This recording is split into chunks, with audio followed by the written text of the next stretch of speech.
Sir, ഇത് സംബന്ധിച്ചിട്ടുള്ള ഇതുവരെയുള്ള വിഷയങ്ങളാണ് ഇവിടെ സൂചിപ്പിച്ചത്. ഇതിനകത്ത് ബഹുമാനപ്പെട്ട ധനകാര്യമന്ത്രി മറുപടി പറഞ്ഞപ്പോൾ മുൻ ധനകാര്യമന്ത്രി കൂടിയായ ശ്രീ ബാലഗോപാൽ അദ്ദേഹം ബഹുമാനപ്പെട്ട അംഗം ഇത് പറഞ്ഞപ്പോൾ അദ്ദേഹം സൂചിപ്പിച്ചത് കഴിഞ്ഞ ഗവൺമെന്റിന്റെ കാലത്ത് ഒരുപാട് പ്രാവശ്യം നികുതി വർധനവുണ്ടായപ്പോൾ ഇത് കുറയ്ക്കണം, ഇതിനകത്ത് ഒരു ഭാഗം നിയമസഭയുടെ റെക്കോർഡുണ്ട്, ഒരു ഭാഗം നികുതി മുഴുവൻ ഒഴിവാക്കണമെന്നല്ല പറഞ്ഞത്. ഒരു ഗവൺമെന്റിന് ഒഴിവാക്കാൻ പറ്റില്ല.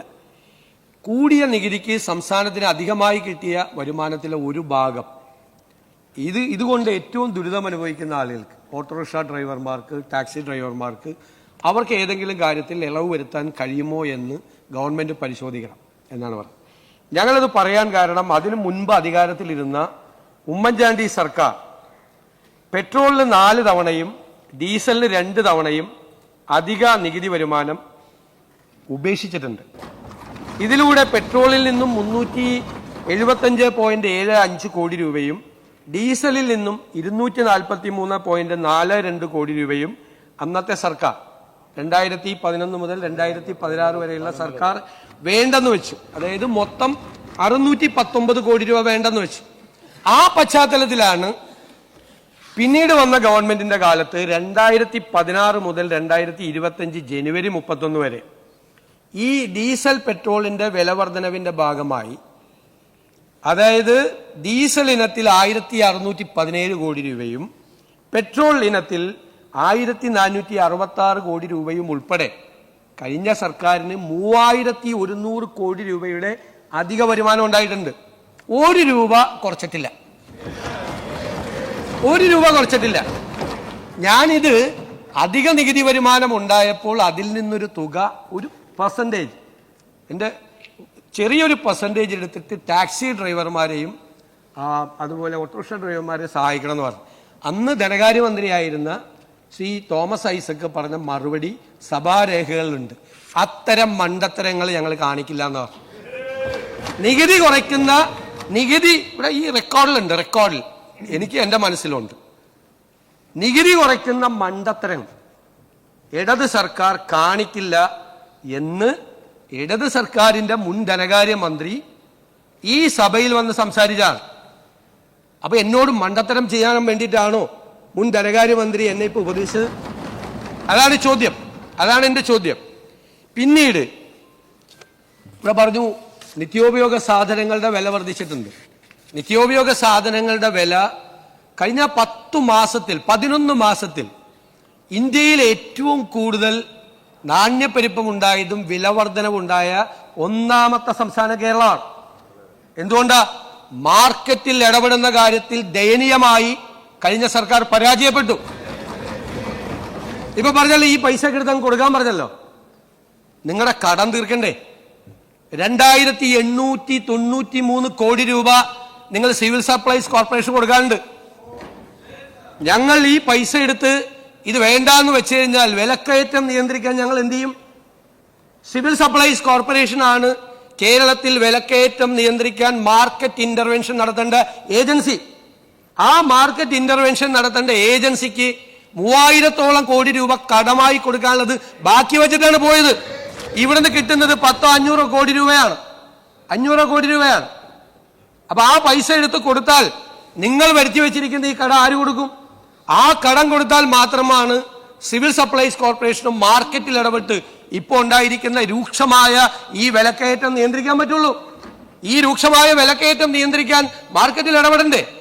ഇൻഫ്ലേഷണറി പ്രഷർ എന്ന് പറയുന്നത് കേരള ഇക്കോണമിയുടെ മീതെ വർദ്ധിക്കുകയാണ്. നിങ്ങൾക്കറിയാം, ഗൾഫ് യുദ്ധത്തിന്റെ ഭാഗമായിട്ട് റെമിറ്റൻസ് കുറയാണ്. നമ്മുടെ ഇക്കോണമിയുടെ ബാക്ക് ബോൺ എന്ന് പറയുന്നത് ഗൾഫിൽ നിന്ന് വരുന്ന റെമിറ്റൻസ് ആണ്. ആ റെമിറ്റൻസ് ഒരു വശത്ത് കുറയാണ്.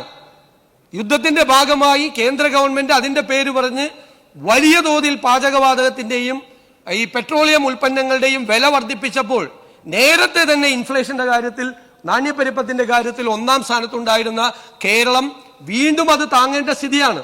രൂക്ഷമായ വിലക്കയറ്റത്തിലേക്ക് കേരളം പോകും. LPG സിലിണ്ടറിന്റെ കാര്യം മാത്രം 25% വരെ ഹോട്ടലിലെ ഭക്ഷ്യസാധനങ്ങളുടെ വില വർധന ഉണ്ടായിട്ടുണ്ട്. ഞങ്ങൾ ആ കാര്യത്തിൽ അതിശക്തമായിട്ടുള്ള ഇടപെടലുകൾ ഗവൺമെന്റ് നടത്തുന്നുണ്ട്. തുടർച്ചയായിട്ടുള്ള ഇടപെടലുകളുണ്ട്. ഇൻസ്പെക്ഷൻസ് നടത്തിയിട്ടുണ്ട് ആയിരക്കണക്കിന്.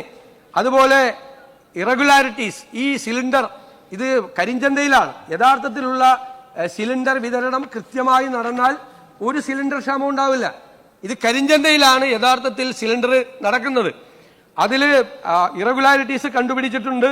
ട്രാൻസ്പോർട്ട് സിലിണ്ടർ വാഹനത്തിൽ കൊണ്ടുപോയ അനധികൃതമായി കൊണ്ടുപോയ സിലിണ്ടറുകൾ പിടിച്ചെടുത്തിട്ടുണ്ട്.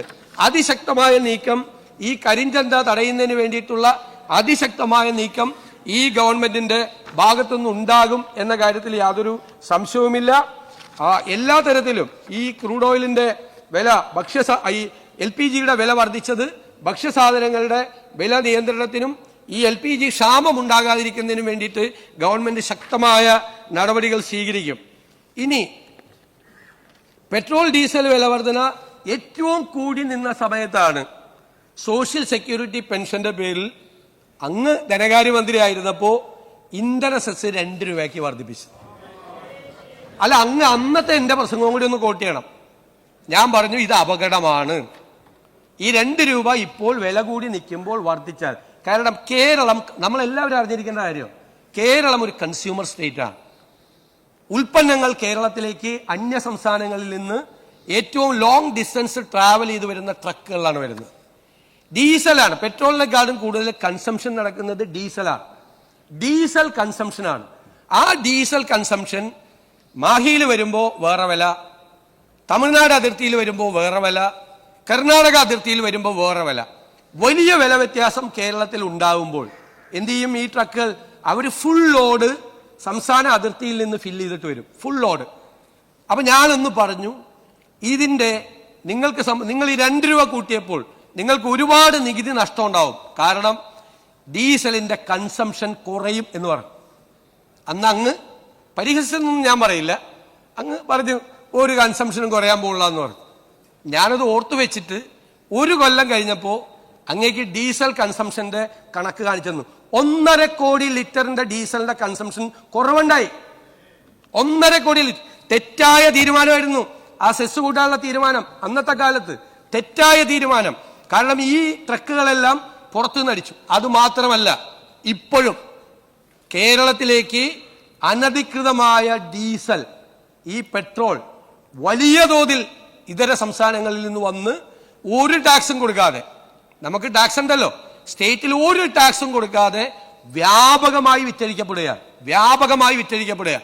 അത് തടയാനുള്ള അതിശക്തമായ നടപടികൾ ഈ ഗവൺമെന്റ് സ്വീകരിക്കും. ഒരു സംശയം അക്കാര്യത്തിലില്ല. അങ്ങയുടെ കാലത്താണ് ഈ അപകടം മുഴുവൻ ഉണ്ടായത്. ഈ അപകടം മുഴുവൻ 1.5 കോടി ലിറ്ററിന്റെ ഡീസലിന്റെ കൺസംഷൻ കുറയുകയും വ്യാപകമായ നികുതി നഷ്ടം ഈ മേഖലയിൽ ഉണ്ടാകുകയും ചെയ്തത് ശക്തമായ നടപടികൾ ഗവൺമെന്റിന്റെ ഭാഗത്ത് നിന്ന് സ്വീകരിക്കാത്തതുകൊണ്ടാണ്. അത് ഞങ്ങൾ മനസ്സിലാക്കി, ആ കഴിഞ്ഞ സർക്കാരിന്റെ കാലത്തുള്ള കുറവുകൾ മനസ്സിലാക്കി ഞങ്ങൾ അതിശക്തമായ നടപടികൾ സ്വീകരിക്കും. ഒരു സംശയവും അക്കാര്യത്തിലില്ല. അതുകൊണ്ട് ഇപ്പോഴുള്ള കാര്യങ്ങൾ, ഈ കാര്യങ്ങളെല്ലാം പരിശോധിക്കണം. വിലവർദ്ധനവ് തടയുന്നതിന് വേണ്ടിയിട്ടുള്ള നടപടികളാണ് സ്വീകരിക്കാൻ ഫസ്റ്റ് പ്രയോറിറ്റി. ഗവൺമെന്റിന്റെ പ്രയോറിറ്റി അതാണ്. വിലവർദ്ധനവ് തടയാൻ, ഈ നാണ്യപ്പെരുപ്പം കുറച്ച് വിലവർദ്ധനവ് തടയാനുള്ള നടപടികൾ സ്വീകരിക്കുക എന്നതാണ് സർക്കാരിന്റെ ഫസ്റ്റ് പ്രയോറിറ്റി. പിന്നെ അങ്ങ് ഫിനാൻസ് കമ്മീഷന്റെ 15ാമത് ഫിനാൻസ് കമ്മീഷൻ 16ാമത് ഫിനാൻസ് കമ്മീഷനായി മാറിയ കാര്യവും ഞങ്ങൾക്ക് 1.92 കിട്ടിയെന്ന് പറഞ്ഞു. അതിനൊന്നും ഞാനിപ്പോൾ മറുപടി പറയുന്നില്ല. ഈ സംസ്ഥാനത്തെ തന്നെ വിസ്മയിപ്പിക്കുന്ന ഒരു ധവളപത്രം സംസ്ഥാനത്തിന്റെ സമ്പദ് വ്യവസ്ഥയെക്കുറിച്ച് വരുന്നുണ്ട്. മനസ്സിലായോ? വരുന്നുണ്ട്. ഇതിനൊക്കെയുള്ള മറുപടി അതിൻ്റെ അകത്തുണ്ട്. അപ്പൊ പറഞ്ഞതിനൊക്കെയുള്ള മറുപടി, കൃത്യമായ മറുപടി അതിൻ്റെ അകത്തുനിന്നുണ്ട്. അന്ന് കേന്ദ്രത്തിൽ നിന്ന് എന്ത് കിട്ടി, ഇന്ന് കേന്ദ്രത്തിൽ നിന്ന് എന്ത് കിട്ടുന്നില്ല എന്നൊക്കെയുള്ള കാര്യം ഞാനത് വൈറ്റ് പേപ്പറിൽ സഭയുടെ മുമ്പിൽ വെക്കേണ്ട ഒരു സുപ്രധാനമായ രേഖയാണ്. ആ വൈറ്റ് പേപ്പറിലുള്ള കാര്യങ്ങൾ എനിക്ക് പറയാനുള്ള പരിമിതികളുണ്ട്. അത് അനൗചിത്യവുമാണ്, ഒരു ഇംപ്രോപ്രൈറ്റി അതിൻ്റെ അകത്തുണ്ട്, അത് നേരത്തെ പറഞ്ഞാൽ. അതുകൊണ്ട് ആ പേപ്പർ വയ്ക്കുമ്പോൾ വളരെ കൃത്യമായ കാര്യങ്ങൾ പറയും. കേന്ദ്രത്തിൽ നിന്ന് എന്ത് കിട്ടി, ഇപ്പോൾ എന്ത് 16ാം ധനകാര്യ കമ്മീഷൻ വന്നപ്പോൾ എന്ത് കിട്ടുന്നില്ല എന്നൊക്കെ കൃത്യമായി അങ്ങ് ഉണ്ടാക്കി വെച്ചിരിക്കുന്ന ഒരു പ്ലാൻ ഉണ്ടല്ലോ, അതാണല്ലോ ഇപ്പൊ ഞങ്ങളുടെ തോളത്തിരിക്കുന്നത്. അതിനെക്കുറിച്ചൊക്കെ വിശദമായി ആ ഫിസിക്കൽ ഹെൽത്തിനെ കുറിച്ച് ഞങ്ങളതൊരു it's not a political paper, അത് ഈ കേരളത്തിൻ്റെ സാമ്പത്തിക ആരോഗ്യത്തെക്കുറിച്ചുള്ള കൃത്യമായ പേപ്പറാണ്. അതിനുള്ള മറുപടി ഉണ്ടാവും. അതുകൊണ്ട് ഈ കാര്യം സഭാ നടപടികൾ നിർത്തിവെച്ച് ചർച്ച ചെയ്യേണ്ട ഒരു കാര്യവുമില്ല എന്ന് ഞാൻ ബഹുമാനപൂർവ്വം അങ്ങേ അറിയിക്കുന്നു. നേരിന്റെ വാർത്തകൾ നിങ്ങളുടെ വിരൽത്തുമ്പിൽ എത്താനായി സാക് ന്യൂസ് ചാനൽ സബ്സ്ക്രൈബ് ചെയ്തും ഷെയർ ചെയ്തും ഒരു ശരിയായ മാധ്യമ നിലപാടിന് നിൽക്കാൻ ഞങ്ങൾ നിങ്ങളെ ക്ഷണിക്കുന്നു.